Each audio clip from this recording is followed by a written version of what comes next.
Hello everyone, this is our English class and today we will continue with our chapter The Tribute. Yesterday we studied about how two sister-in-law had quarreled and they were demanding the division of the whole property and every financial thing which is in the favor of that family.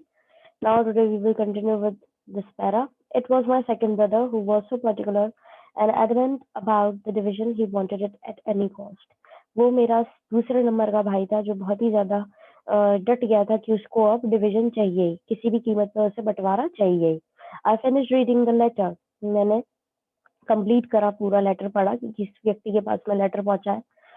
2 साल से इसका कोई communication नहीं था अपनी family से, ना ही इसने कोई लेटर एक्सचेंज करे थे। ठीक है, अब इसको एक लेटर मिला है इसके बड़े भाई की तरफ से जो कि इसके लिए बहुत हमेशा अच्छा ही सोचते थे और उनकी अभी भी टोन उसी तरह की है लेटर में। लेकिन इसको अर्जेंटली बुलाया गया है घर पर और उसका एक रीजन दिया गया है कि घर में 2 बहुओं के बीच में लड़ाई हो गई है और वो डिमांड कर रही है बंटवारे की। और सेकंड नंबर का भाई भी जो है वो चाहता है कि अब बंटवारा हो जाए चीजों का, प्रॉपर्टी का।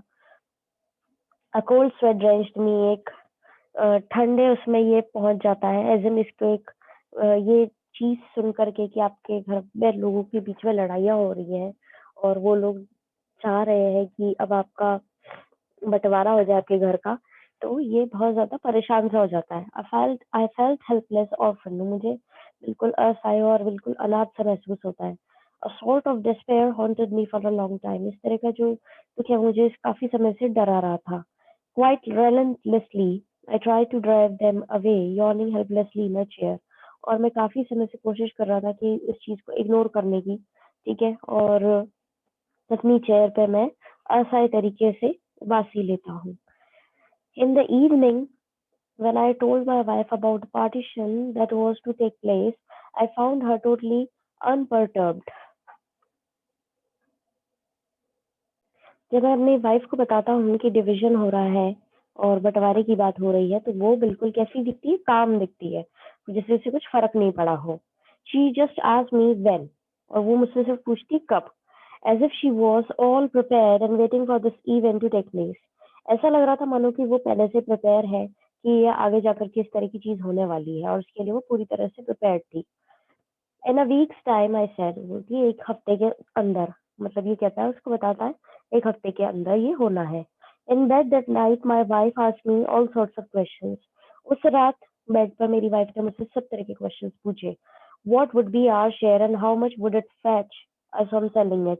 अब इसने जो क्वेश्चंस पूछे इसकी वाइफ ने वो ये है कि हमारे को कितना हिस्सा मिलेगा और हम उस हिस्से को बेच देंगे तो हमारे को तब पैसा मिलेगा। I said nothing for a while but in order to satisfy her at last guess that it should be around 20,000 rupees. मैंने पहले तो कुछ भी नहीं बोला, लेकिन उसकी क्यूरियोसिटी को शांत करने के लिए, उसको सेटिस्फाई करने के लिए मैं एक अंदाजा बोल दिया कि 20,000 रुपए मिलेंगे। She came closer to me and said we don't need any land in the village, what shall we do with it. वो मेरे पास में आती है और बोलती है कि हमें कोई भी जमीन की जरूरत नहीं है गांव के अंदर, हम उसका क्या करेंगे? Let's sell it and take the money, उसे बेच देते हैं और पैसे ले लेते हैं। Remember when you sell it hand over to me the entire 20,000। याद रखो जब भी तुम उसे बेचोगे तो पूरा पैसे मुझे दे दोगे। I will make proper use of it, मैं उसका प्रॉपर यूज करूंगी। वी नीड अ फ्रिज, हमें एक फ्रिज की जरूरत है, तुम्हें पता है। समर इज अप्रोचिंग, गर्मियाँ आने वाली है। You need not go to the office riding a bicycle, और तुम्हें जरूरत नहीं पड़ेगी फिर बाइक साइकिल से यानी कि ऑफिस जाने की। You must have a scooter, तुम एक स्कूटर खरीद लेना। And the rest we will put in a bank, और बाकी हम बैंक में जमा करा देंगे। There is no use keeping the land in the village, कोई यूज नहीं है जमीन का विलेज के अंदर, गांव में जो जमीन है उसको रखने का कोई यूज नहीं है। We can't look after it. Why should others draw benefits out of our land? हम उसकी तरफ ध्यान नहीं दे सकते हैं जमीन की तरफ, और दूसरे लोगों को क्यों फायदा मिले हमारी जमीन से? ये सब उसकी वाइफ उसको बेड पे कह रही है।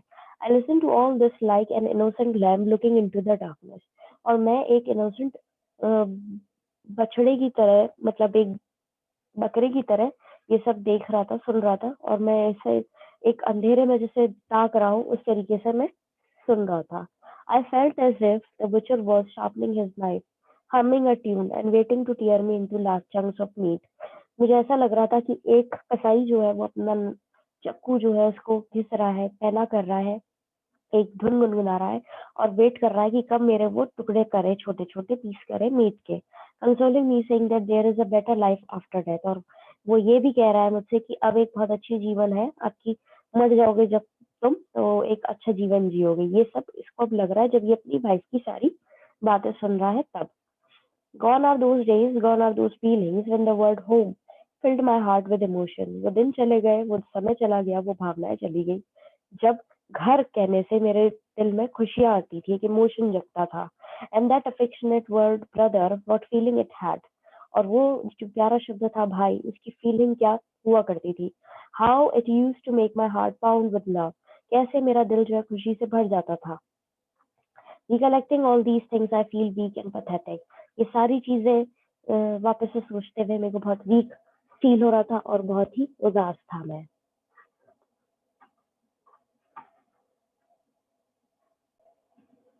Where is my heart gone? Where are those days? Where has the spontaneity of feeling gone? मेरा दिल कहाँ गया? मेरे वो दिन कहाँ गए? और वो स्पॉन्टेनिटी जो थी, एकदम स्पॉन्टेनियस जो फीलिंग आई थी, वो कहाँ चली गई? I just can't understand how a stranger could all of a sudden become so intimate about only sharing a little warmth by giving a silent promise of keeping close. अब मुझे ये समझ में नहीं आ रहा था कि कैसे एक अजनबी जो है एकदम से इतना ज़्यादा इंटीमेट इस चीज़ को लेकर के इतना इन्वॉल्व हो जाता था कि वो एक बहुत ही कम अपनापन शेयर कर पा रहा था और एक साइलेंट प्रॉमिस जो है कि वो साथ रहेगा, उसको निभा पा रहा था। That I became now my normal self in 2 days. मैं अपने आप से नॉर्मल हो गया 2 दिन में। I grew used to what had been a shock, और मैं उस चीज़ से उभर गया था जो मेरे लिए एक शॉक थी। Later on in the marketplace, keeping pace with my wife, inquired about the prices of different things she intended to buy. एक दिन बाद में जब मार्केट में थे हम लोग, मैं मेरी वाइफ के साथ में रफ्तार से चल रहा था और इंक्वायरी कर रहा था हर उस चीज़ की जो उसने सोच ली थी कि वो खरीदेगी। Buying a fridge was almost certain. Fridge खरीदना एकदम सही था। सेकंड हैंड स्कूटर, एक stereo set and some gold ornaments, ये सारी चीजें उसने लिस्ट में रख रखी थी। गोल्ड ऑर्नामेंट्स यानी गोल्ड की ज्वेलरी, एक स्टीरियो सेट म्यूजिक सिस्टम और एक second hand scooter. I prepared a list of prices. She kept reminding me about her intentions and was showing lot of impatience. मैंने एक लिस्ट ले रखी थी प्राइसेस की, प्रिपेयर कर ली थी और वो मुझे बार-बार चीज़ें अपनी इंटेंशंस के बारे में बार-बार याद दिला रही थी और दिख रहा था कि वो कितनी इम्पेशेंट हो रखी है इन चीज़ों को लेकर के। अब इसकी फैमिली में यहाँ पर डिवीज़न हो रहा है और उसके अंदर बहुत ये ट्रॉमाटाइज़ है, उससे डील करने की कोशिश कर रहा है। और ये सब ये देख रहा है कि इसके अपने लोग जो है वो ही इस तरीके का बँटवारा डिमांड कर रहे हैं। इसका अपना भाई और इसकी अपनी भाभियाँ और जो चीज़ इसके लिए घर हुआ करती थी जहाँ पर, अब ये भी देखिए कि आप ये 2 साल से वहाँ गया नहीं है, उसके बावजूद इसको अब इस चीज़ का एहसास हो रहा है कि अब वो घर घर नहीं रहेगा और वो बँटवारा होने के बाद में सबके अलग-अलग हिस्से हो जाएँगे और वो जिस जगह जिससे इसका मन इतना जुड़ा हुआ था वो अब इससे छिन रही है, तो इसको सारी बातों का एहसास हो रहा है। और उसके साथ ही इसकी वाइफ की जो इंटेंशंस है उससे भी ये सुनकर के बहुत ज़्यादा शॉक में है। So that's all for today's friends.